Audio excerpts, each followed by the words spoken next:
ఈ మొట్టమొదటి శనివారము ఆయన సన్నిధిలో ఇది ప్రత్యేకమైనటువంటి దినం. రేపటి దినాన బలకి సిద్ధమవబోతున్నటువంటి మన కొరకై దేవుడు ఈ రాత్రికాల సమయమందు సిద్ధపరిచినటువంటి కొన్ని మాటల్ని పరిశుద్ధ గ్రంథంలో నుండి ధ్యానించుకుందాం. ఒక మాట కీర్తనల భాగము 62వ కీర్తన 8వ వచనం చదువుకుందాం.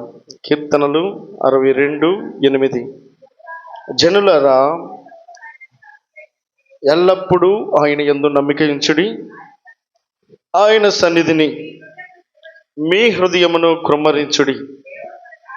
దేవుడు మనకు ఆశ్రయము. చాలండి.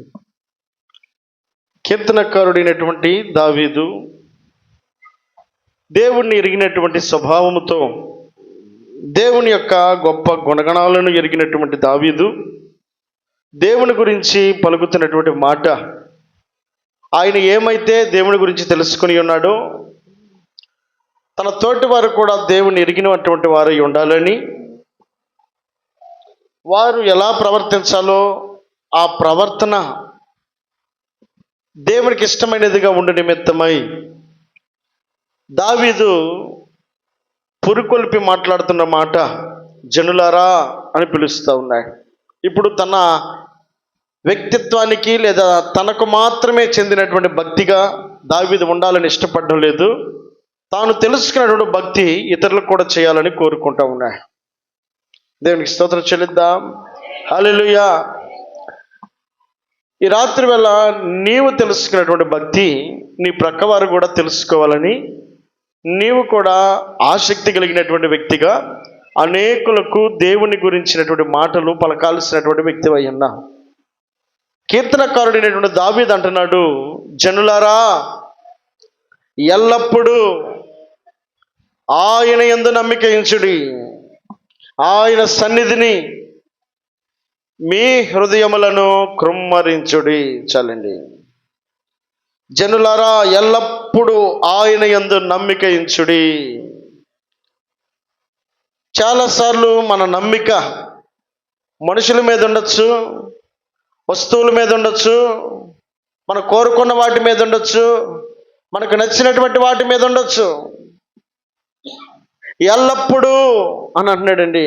ఒకరోజు కాదు, ఇదిగో శనివారం మాత్రమే కాదు, ఆదివారం మాత్రమే కాదు, ఆయన యందు నమ్మకించాల్సినటువంటి ఆ నమ్మిక మన హృదయంలో ఎల్లప్పుడూ ఉండాలి. దావీదు ఏ విధంగా అయితే దేవుని ఎరిగి ఉన్నాడో, ఒక సందర్భంలో దావీదు అంటాడు కదా, 34వ కీర్తన 1వ వచనంలో అంటున్న మాట ఏమిటనంటే, నేను ఎల్లప్పుడూ యెహోవాను ఎప్పుడు సన్నతిస్తాడంట? ఎల్లప్పుడూ సన్నతిస్తాడట. ఒకరోజు కాదండి. దేవుణ్ణి ఎరిగినటువంటి బిడ్డలు, దేవుణ్ణి తెలుసుకున్నటువంటి బిడ్డలు, దేవుని గొప్పతనాన్ని గురించినటువంటి అవగాహన కలిగినటువంటి బిడ్డలు కీర్తనకారుడైనటువంటి దావీదు అనుసరిస్తున్నట్లుగా దావీదు భక్తుడు మాట్లాడుతున్న మాట, నేను ఎల్లప్పుడూ యెహోవాను సన్నతించెదను. చాలండి. ఎల్లప్పుడూ యెహోవాను సన్నతించెదను.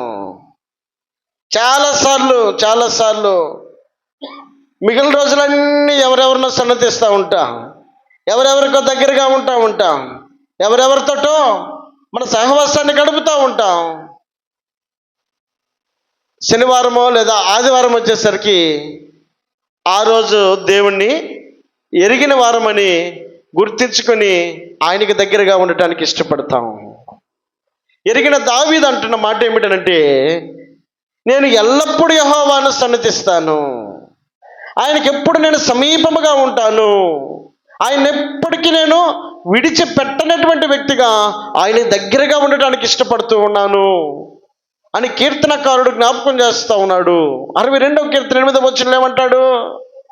జనులారా, ఎల్లప్పుడూ ఆయన యందు నమ్మిక ఉంచుడి. ఎల్లప్పుడూ ఆయన యందు నమ్మిక ఉంచాలి. అది కష్టమైన, శ్రమైన, దుఃఖమైన, ఆనందమైన, కృంగిపోయిన పరిస్థితి అయినా నీ పరిస్థితులు నీ చేయి దాటిపోయినప్పటికీ నీవు చేయాల్సిన పని కీర్తనకారుడు అన్నట్లుగా నేను ఎల్లప్పుడూ యెహోవా యందు నమ్మిక ఉంచి ఉన్నాను. ఎల్లప్పుడూ సన్నతించడం మాత్రమే కాదు, ఆయన ఎల్లప్పుడూ నేను నమ్మిక ఉంచి ఉన్నాను. కారణం ఏంటి?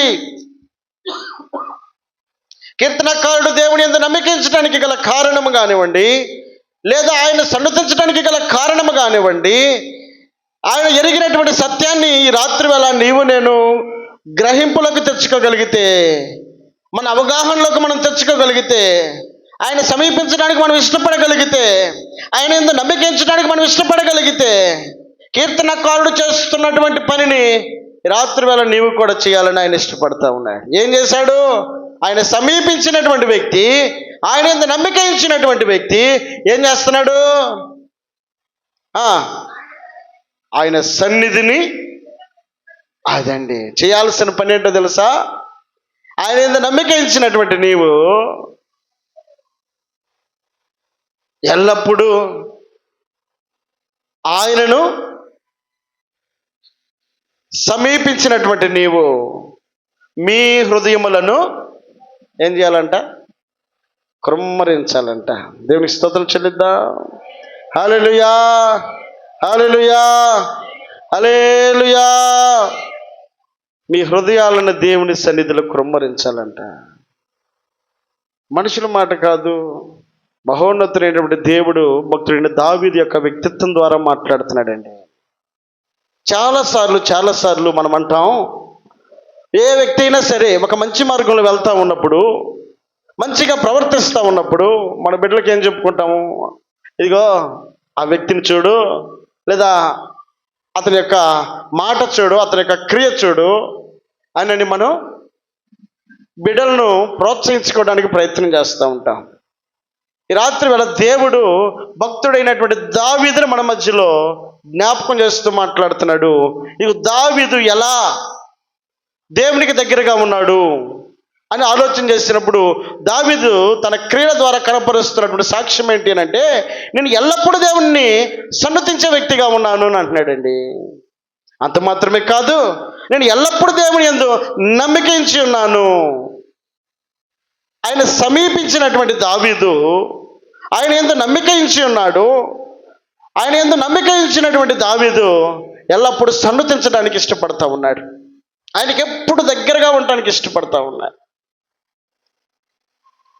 అలా సమీపించినటువంటి, అలా నమ్మిక కలిగినటువంటి దావీదుని గురించి రాయబడిన మాట ఏమిటి? మీ హృదయములను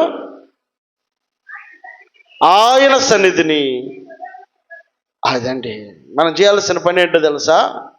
ఆయన యందు నమ్మిక ఉంచినటువంటి వ్యక్తులమని దేవుని దృష్టిలో ఉన్నవారమైతే, లేదు నేను కూడా దేవునికి దగ్గరగా ఉన్నానన్న గ్రహింపు కలిగినటువంటి వ్యక్తులమై ఉంటే, తప్పక మనం చేయాల్సిన పని ఏమిటంటే ఏమంట? ఆయన సన్నిధిని మీ హృదయములను కృమ్మరించడి. మన హృదయాలను ఆయన సన్నిధిలో కృమ్మరించాలి. ఆయన సన్నిధిలో మన హృదయాలను కృమ్మరించే వ్యక్తులమై ఉండాలి, ప్రార్థించేటువంటి వ్యక్తులమై ఉండాలి, పరిస్థితులన్నీ ఆయనకు చెప్పుకునేటువంటి వ్యక్తులమై ఉండాలి. యెఫ్తా అంటాడు కదా, ఆ యెఫ్తా జీవితంలో కలిగినటువంటి శ్రమలన్నింటినీ ప్రక్కన పెట్టేసి యెఫ్తా అంటాడు, మనుషుల యొక్క ప్రేమను కోల్పోయినటువంటి యెఫ్తా ఏమంటాడు? యెఫ్తా మిస్పాలో యెహోవా సన్నిధిని, తన సంగతి అంతయు అదండి ఏం చేశాడంట? ఎక్కడ చెప్పాడంట? తన సంగతి అంతయు ఎక్కడైతే అవమానపరచబడ్డాడో, అవమానపరచబడినటువంటి పరిస్థితులన్నీ, అవమానపరచబడినటువంటి వ్యక్తులను గురించి, తనకు కలిగినటువంటి ప్రతి అవమానమును గురించి యెహోవా సన్నిధిలో తన సంగతి అంతా చెప్పుకున్నాడంట అండి.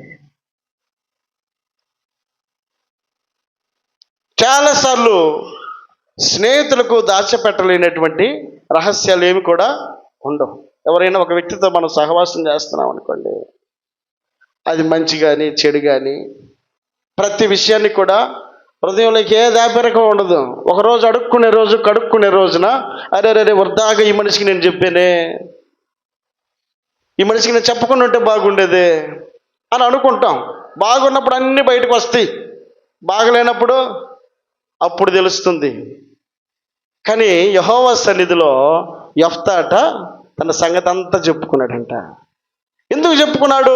ఆయన నమ్మదగిన వాడు కనుక నమ్మదగినటువంటి దేవునికి తన సంగతి అంతా చెప్పుకున్నప్పుడు తిరిగి ఏ శత్రువులైతే తనను అవమానపరిచారో అవమానపరచబడినటువంటి పరిస్థితులన్నింటినీ కూడా మరలా తిరిగి దేవుడు ఆశీర్వాదకరంగా మార్చి ఆ శత్రువులు సైతము యెఫ్తాను కోరుకునేటట్లుగా, యెఫ్తాను ఆహ్వానించేటట్లుగా, యెఫ్తాను మరలా తిరిగి వారి మీదకి అధికారిగా నిలవబడటానికి వారు అవకాశం ఇవ్వడానికి ప్రయత్నం చేసినటువంటి పరిస్థితులను మనం చూస్తూ ఉన్నాం.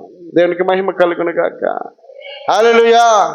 కాబట్టి ఈ రాత్రి వేళ దేవుడు జ్ఞాపకం చేస్తున్నాడు, దావీదు దేవుని యందు నమ్మకించున్నాడు, ఎల్లప్పుడూ నమ్మకించున్నాడు. దావీదు ఎల్లప్పుడూ దేవుని సన్నిధించడానికి ఇష్టపడుతున్నాడు. ఇలాంటి దేవునికి దగ్గరగా ఉన్నటువంటి వ్యక్తి యెహోవా సన్నిధిలో తన హృదయాన్ని కృమ్మరించడానికి ఇష్టపడుతున్నాడట. ఈ రాత్రి వేళ నీ జీవితంలో నీకు కలిగినటువంటి ప్రతి పరిస్థితి ఏది ఆయన దగ్గర నువ్వు దాచిపెట్టకుండా నువ్వు కృమ్మరించగలుగుతా ఉన్నావు. మనుషుల దగ్గర దాచిపెట్టినట్లుగా, మనుషుల దగ్గర మనం కప్పిపుచ్చినట్లుగా, మనుషుల దగ్గర మనం చలామణి చేసినట్లుగా దేవుడి దగ్గర చలామణి చేద్దాం అనుకుంటుంది కుదరని పని అండి. ఈరోజు కాదు రేపు కాదు ఎల్లుండి. కాబట్టి నువ్వు చేయాల్సిన పని ఏంటో తెలుసా? నీ హృదయంలో ఉన్నటువంటి ప్రతి విషయములను ఆయన సన్నిధిలో కుమ్మరించాలంట. ఆశీర్వాదకరంగా నీ జీవితం మార్చబడి నిమిత్తమై, మరలా తిరిగి నీ జీవితము దీవెనకరంగా మార్చబడి నిమిత్తమై, ఇగో కీర్తనకారుడైన దావీదు అంటున్నాడు కదా, నేను యెహోవా సన్నిధిలో నేను కృమ్మరించడానికి ఇష్టపడతా ఉన్నాను అని పలికినట్లుగా ఆయన సన్నిధిలో తన సంగతి చెప్పుకోవడానికి నిలవబడినటువంటి యెఫ్తాను దేవుడు జ్ఞాపకం చేస్తూ ఉన్నాడు. ఆదికాండములో 18వ అధ్యాయం 22వ వచనం నుండి మనం చూస్తే, 18వ అధ్యాయం 22వ వచనం, ఆ మనుష్యులు అక్కడ నుండి తిరిగి సొదొమ వైపుగా వెళ్ళిరి. అబ్రహాము ఇంకా యెహోవా సన్నిధిని నిలుచుండెను. అప్పుడు అబ్రహాము సమీపించి, చాలండి, ఏం జరుగుతుంది ఇక్కడ పరిస్థితి? ఆ మనుషులు అక్కడి నుండి తిరిగి సొదొమ వైపుగా వెళ్ళిరి. అయితే అబ్రహాము ఇంకా యెహోవా సన్నిధిని ఎక్కడున్నాడంటండి? యెహోవా సన్నిధిలో ఉన్నాడంట. జరిగిన పరిస్థితి ఏంటి? యెహోవా సన్నిధిలో అబ్రహాము నిలిచి ఉండడానికి గల కారణం ఏంటి? అప్పటికే సొదొమ గొమొర్రా యొక్క క్రియలు దేవుని యొక్క కోపాన్ని కలిగినట్టి పరిస్థితులు మనం అక్కడ చూస్తూ ఉన్నాం.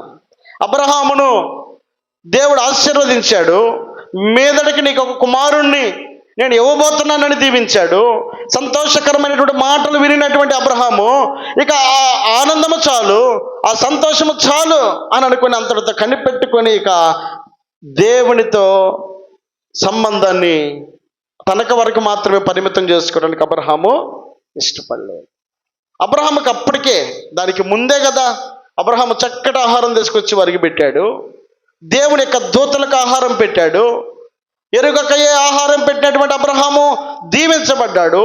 చక్కటి కుమారుణ్ణి ఇవ్వడానికి సైతము వారి యొక్క ఆశీర్వాదము అబ్రహాము జీవితంలో నెరవేర్చబడ్డానికి వారు దీవించినటువంటి దీవెన నిలిచి ఉండగానే ఇక చాలు నా జీవితానికి ఆశీర్వాదం అనుకునే అబ్రహాము అంతటితో చాలా సంతోషాన్ని సరిపెట్టుకోవడానికి ఇష్టపడలేదు.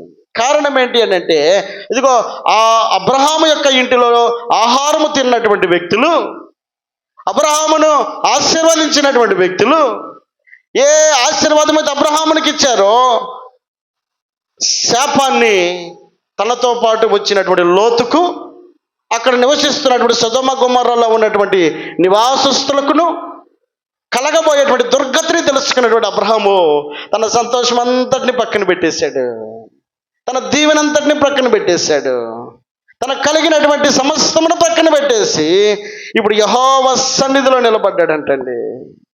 దేనికి సన్నిధిలో నిలబడ్డాడు?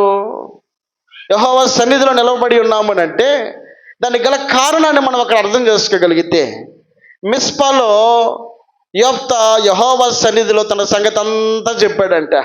అప్పటికే గాయపరచబడినటువంటి యెఫ్తా, అప్పటికే తన అన్నల చేత త్రోసివేయబడినటువంటి యెఫ్తా, అప్పుడే తన కుటుంబ సభ్యుల చేత తృణీకరించబడినటువంటి యెఫ్తా, కలిగినటువంటి అవమానమును హృదయంలో దాచిపెట్టుకున్నటువంటి యెఫ్తా కన్నీటి పర్యంతమై తన సంగతి అంతా మనుషులకు చెప్పుట కంటే యెహోవాను ఆశ్రయించటం మేలని ఎరిగినటువంటి యెఫ్తా యెహోవా సన్నిధిలో దేవునికి చెప్పుకొనగా పరిస్థితులన్నింటినీ ఆశీర్వాదకరంగా మార్చాడు.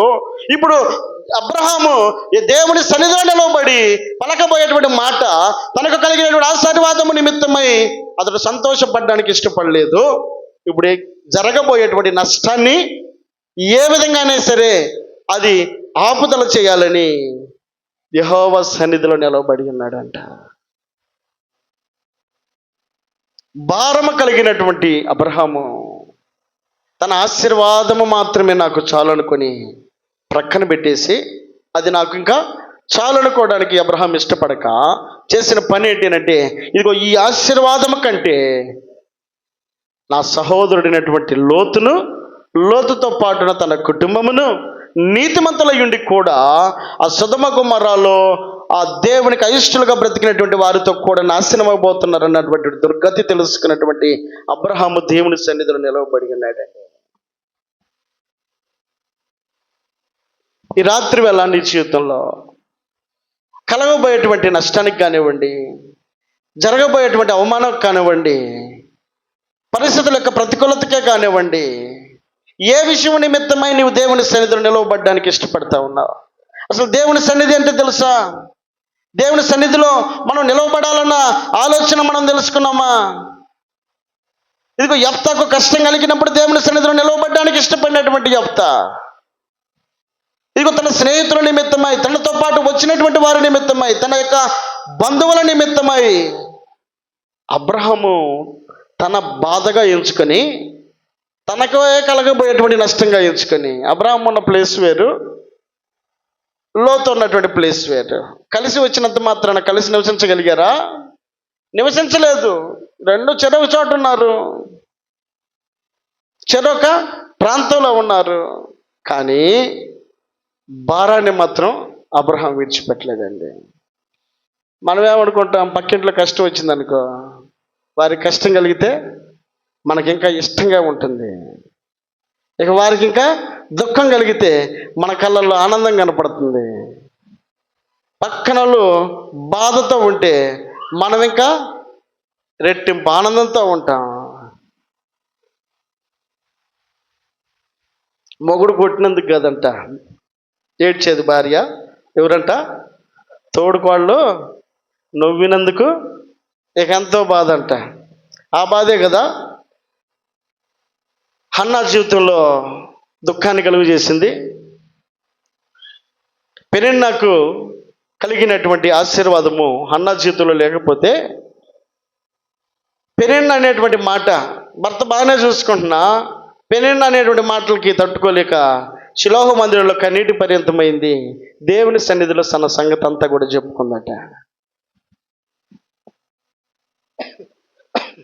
ఈ రాత్రి వేళ దేవుడు జ్ఞాపకం చేస్తున్నాడు, నీ సంఘములో నీ తోటి వారిని గురించినటువంటి అవగాహన, నీ తోటి వారిని గురించినటువంటి ఆలోచన, నీ తోటి కుటుంబం గురించినటువంటి ఆలోచన నీ ఆలోచనగా ఎంచుకోగలిగితే, దేవుని వాక్యం సెలవిస్తున్నటువంటి మాట ఏమిటంటే, మొదట నీ దేవుడైన యెహోవాను ఏం చేయాలా? చెప్పాలా? ఆజ్ఞ మొదటి ఆజ్ఞ ఏంటంట? మొదట నీ దేవుడైన యెహోవాను ప్రేమించవలెను. రెండవది, నిన్ను వలె నీ పొరుగు వారిని. అది అబ్రహాం చేస్తున్న పని.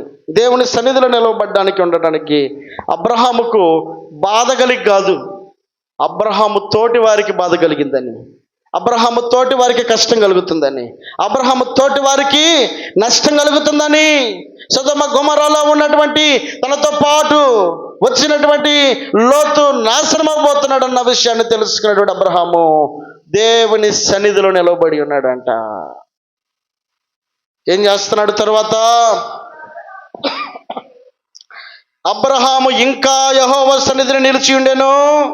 అప్పుడు అబ్రహాము సమీపించి ఇట్లా, నేను ఎక్కడికి సమీపించాడు?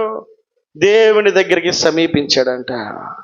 దేవునితో మాట్లాడడానికి ఇష్టపడతా ఉన్నాడు, దేవునికి మొరపెట్టడానికి ఇష్టపడతా ఉన్నాడు, దేవునితో తన సంగతి అంతా చెప్పుకోవడానికి ఇష్టపడతా ఉన్నాడు. అయ్యా నాకు ఇష్టం ఇదయ్యా, నా బాధ ఇదయ్యా అని చెప్పు కాదు, ఇక నా పక్కన వాళ్ళ పరిస్థితి ఇదయ్యా అని చెప్పుకోవడానికి అబ్రహాము దేవుని సమీపించిన వాడిగా కనబడతా ఉన్నాడు. కాబట్టి దేవుని సన్నిధిలో అబ్రహాము నిలవబడి ఉండి యెహోవాను సమీపించినటువంటి అబ్రహాము దేవునితో మొరపెట్టడానికి ఇష్టపడతా ఉన్నాడు. కీర్తనల భాగంలో 121వ కీర్తన 1వ వచనంలో రాయబడిన మాట, కొండల తట్టు నా కన్నులు ఎత్తుచున్నాను, నాకు సహాయం ఎక్కడి నుండి వచ్చును? యెహోవా వల్లనే నాకు సహాయం కలుగును. ఆయన భూమి ఆకాశములను సృజించినవాడు. చాలండి. కొండల వైపు నాకు కన్నులు ఎత్తుచున్నాను, నాకు సహాయం ఎక్కడి నుండి వస్తుంది? యెహోవా వల్లనే నాకు సహాయం కలుగుతుంది. పరిస్థితులు మార్చగలిగిన వాడు, పరిస్థితులను దుఃఖములను నాట్యముగా మార్చగలిగిన వాడు, పరిస్థితులను అనుకూలంగా మార్చగలిగిన వాడు, పరిస్థితులను ఆశీర్వాదకరంగా మార్చగలిగినటువంటి వాడు. ఇదిగో యెఫ్తా జీవితమును దీవెనకరంగా మార్చినటువంటి దేవుడు. ఆ రాత్రి అబ్రహాము యొక్క ప్రార్థన కూడా ఆశీర్వాదకరంగా మార్చబడాలని, అనేకులకు దీవెనకరంగా మార్చబడాలని అబ్రహాము దేవుని సన్నిధిలో నిలిచి ఉన్నాడు. ఆ రాత్రి అబ్రహాము దేవునికి సమీపించిన వాడిగా కనబడతా ఉన్నాడు. ఇక ప్రార్థనలో మొరపెట్టడం ప్రార్థన చేస్తున్నాడు, దేవుని అడగడం ప్రార్థన చేస్తూ ఉన్నాడు. ఆ రాత్రంతా ప్రార్థన చేశాడు, తెల్లవారే వరకు ప్రార్థన చేశాడట. ఆల్ నైట్ ప్రేయర్ చేశాడు అబ్రహాం అండి. ఎవరి కోసం తెలుసా? తన కోసం కాదు, తన పొరుగు వారి కోసం. తనతో పాటు వచ్చినటువంటి లోతు నిమిత్తమై దేవునికి మొరపెడుతున్నాడు, దేవునికి ప్రార్థన చేస్తున్నాడు, దేవునితో తనకు కలగబోయేటువంటి గొప్ప అనుబంధాన్ని జ్ఞాపకం చేస్తూ రాత్రంతా ప్రార్థన చేస్తున్నాడు. దేవునితో ఎలా మాట్లాడుతున్నాడు తెలుసా? ఒక మనిషి స్నేహితునితో మాట్లాడినట్టుగా, తన స్నేహితునితో మాట్లాడినట్టుగా అబ్రహాము తన హృదయంలో ఉన్న బాధ అంతటిని వ్యక్తపరుస్తున్నాడండి. ఎవరు తీసుకుంటారు ఈ చొరవ? ఎవరు తీసుకుంటారు ఈ బాధ్యత? ఈ రాత్రికాల సమయంలో దేవుడు నీతో మాట్లాడుతున్నాడు. ఈ రాత్రి దేవుడు నీతో మాట్లాడుతున్నాడు. అబ్రహాము కలిగినటువంటి భారము తనకు వరకు మాత్రమే కాదండి, తన కుటుంబం కోసం కాదండి, తనకు పొరుగు వారి కోసం తన భారాన్ని మోయడానికి ఇష్టపడుతున్నాడు. రాత్రంతా ఉన్నాడంటే తన స్వప్రయోజనం కోసం కాదు, తన పక్కనే ఉన్నటువంటి సొదొమ గొమొర్రా నాశనం అయిపోబోతా ఉంది. కాబట్టి ఎలా బతిమాలుతున్నాడో తెలుసా? ఎలా తన హృదయంలో ఉన్న భావాన్ని వ్యక్తపరుస్తూ ఉన్నాడో మనం ఆలోచన చేయగలిగినప్పుడు అక్కడ అబ్రహాం అంటాడు, సమీపించి ఏమంటాడు తెలుసా? దుష్టులతో కూడా నీతిమంతులను నాశనము చేయుదువా. ఆ పట్టణంలో ఒకవేళ 50 మంది నీతిమంతులు ఉంటే దానిలో ఉన్న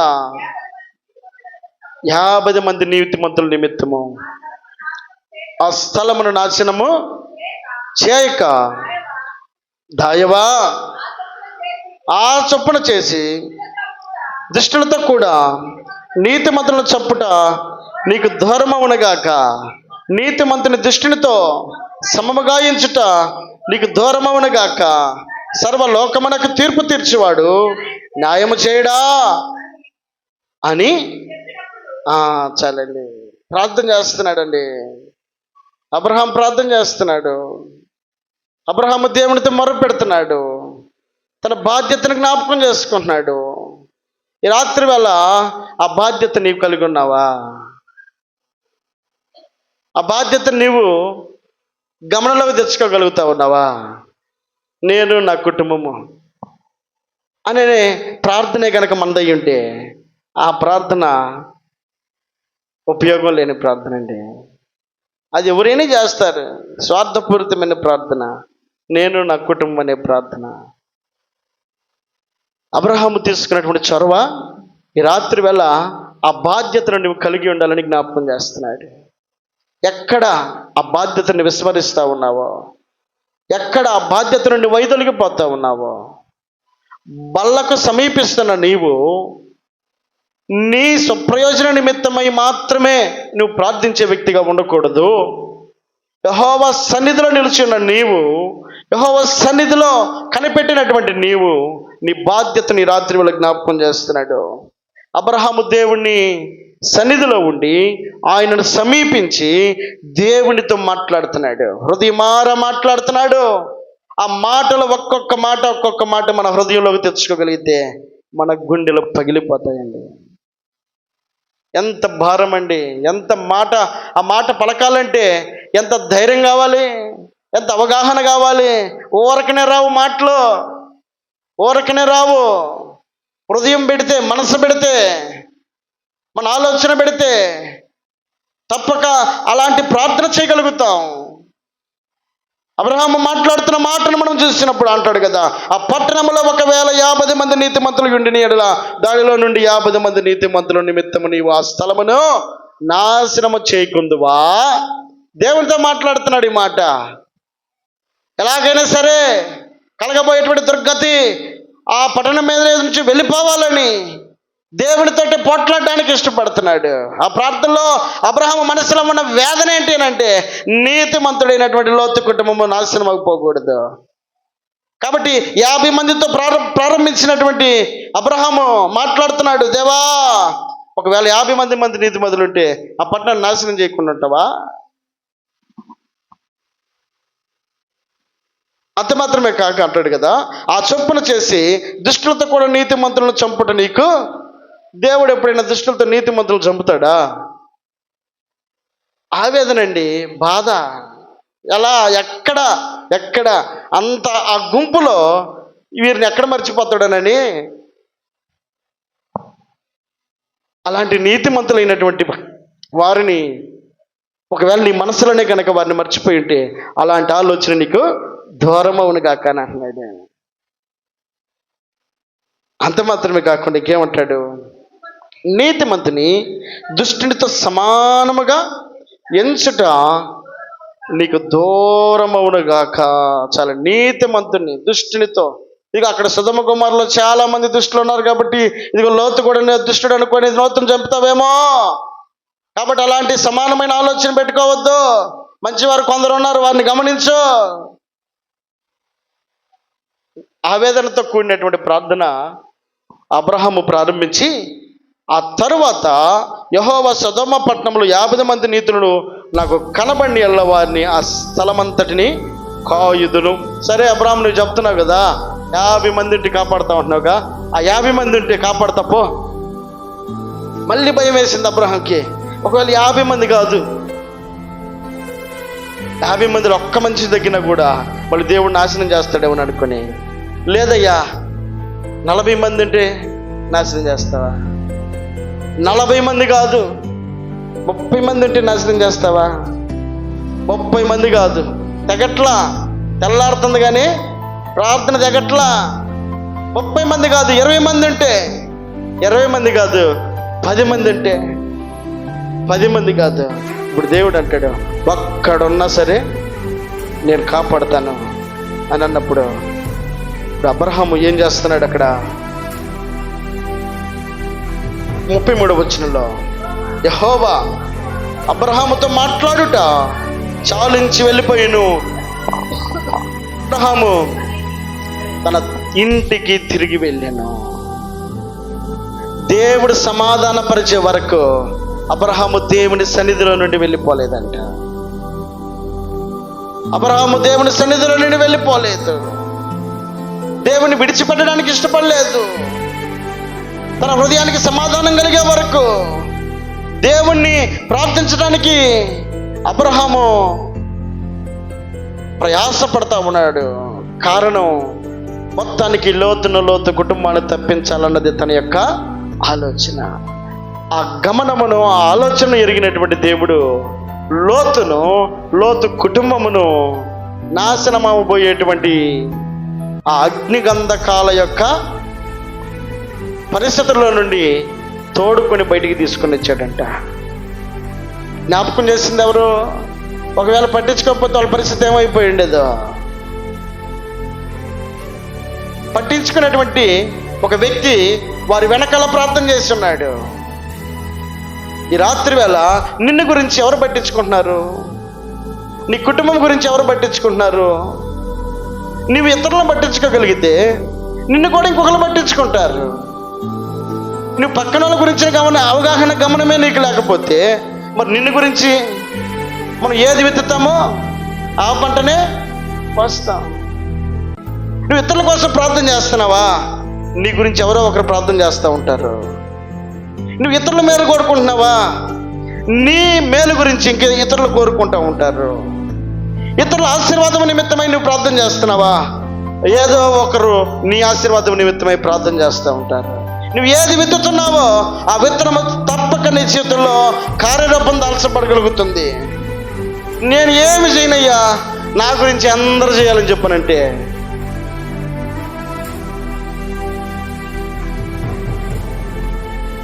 అది అవగాహన లేనటువంటి మాట. ఈ రాత్రి వేళ దేవుడు జ్ఞాపకం చేస్తున్నాడు. దేవుని యొక్క సన్నిధిలో నీ ప్రార్థన వినాలని కోరుకుంటున్నాడు. అబ్రహాము దేవుని సన్నిధిలో నిలబడి ఉన్నాడు. ఆ రాత్రి అంతా అబ్రహాము పలికిన మాటలన్నీ వింటూ ఉన్నాడు. ఆయన మాట్లాడుతున్నాడు, ఈయన జవాబిస్తున్నాడు. అబ్రహాము మాట్లాడుతున్నాడు, దేవుడు జవాబిస్తూ ఉన్నాడు. నాకు మొర్ర పెట్టము, నేను నీకు ఉత్తరము ఈయన అంటున్నాడా? ఇస్తానంటున్నాడు. యెహోవా సన్నిధిలో తన సంగతి అంతా చెప్పుకుని యెఫ్తాకు దేవుడు జవాబునిచ్చిన వాడుగా ఉన్నాడు.